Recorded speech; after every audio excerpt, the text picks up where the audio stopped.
मुझे ब्लॉग कर मानेटा है जो NH16 जो मैंने जो माने जाऊँगी तो कि रास्ता न जानी पारे यू ही जापर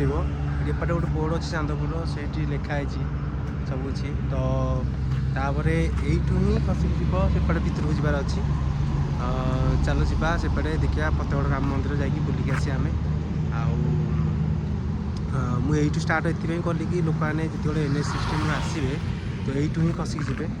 यहाँ चांदपुर ब्रिजटा चांदपुर ब्रिजटा नयागढ़ को रणपुर जावाई रोडटा यहाँ तो यू आपण मैंने आराम से भी जापर यहाँ एपटू आसो भुवनेश्वर बाट एपटू आसती आउपटू आसो ब्रह्मपुर बाट तो आपण मैंने फास्ट थरक एत भी देखी नथिले व्यूटा भलरे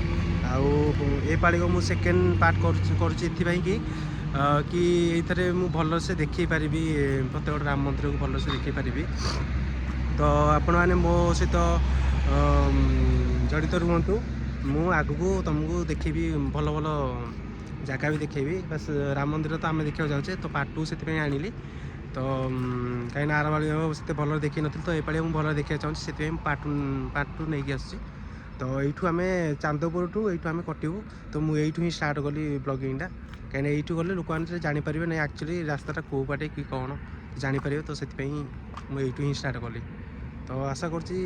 सहित जड़ित रे तो चलो चलो जा।